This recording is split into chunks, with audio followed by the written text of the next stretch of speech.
Ini bukan genangan biasa, dan ini bukan mimpi buruk sementara. Inilah kenyataan pahit yang perlahan menggerus salah satu kota paling bersejarah di tanah Jawa, Demak, kota wali. Kini terancam hilang di telan laut.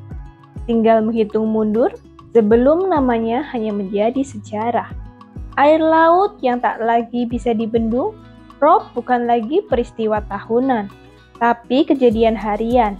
Air asin dari Laut Jawa yang dulu datang saat bulan purnama, kini mengalir tanpa henti. Bahkan banyak sopir truk mengatakan, dulu genangan ini cuma pas air laut pasang besar saja. Sekarang, hampir tiap hari harus lewat air di tengah jalanan. Ini bukan cerita fiksi, itu testimoni nyata dari mereka yang menyusuri jalan Pantura selama puluhan tahun. Lalu apa penyebabnya? Bukan cuma soal naiknya air laut. Yang lebih mengerikan, tanah Demak perlahan tenggelam. Setiap tahun, tanahnya turun 10-15 cm. Kenapa? Karena pengambilan air laut secara besar-besaran, perubahan penggunaan lahan, dan rusaknya ekosistem pesisir. Tambak udang menggantikan hutan mangrove, beton menggantikan tanah serapan. Pemerintah tak tinggal diam. Proyek raksasa tanggul laut sedang dikerjakan. Targetnya 20 km, dan saat ini sekitar 10 km sudah selesai. Ribuan hektar mangrove juga sudah ditanam kembali. Namun, apa semua ini cukup?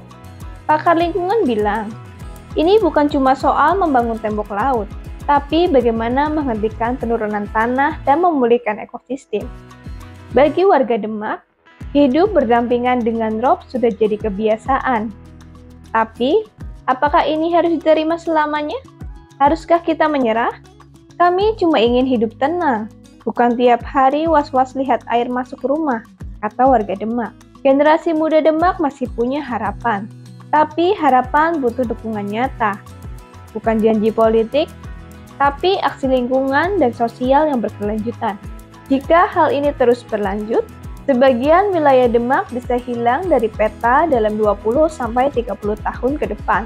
Bayangkan, kota bersejarah yang menjadi pusat penyebaran Islam bisa lenyap begitu saja karena kesalahan manusia dan kelambanan kita menyikapi perubahan. Bukan karena gempa, bukan karena perang, tapi karena kita sendiri yang membiarkannya. Demak adalah pelajaran. Sekarang saatnya sadar dan bertindak. Bukan hanya untuk menyelamatkan Demak, tapi seluruh pesisir Indonesia yang terancam tenggelam. Kalau kamu peduli pada sejarah dan masa depan negeri kita, bagikan video ini kepada lainnya ya. Terima kasih.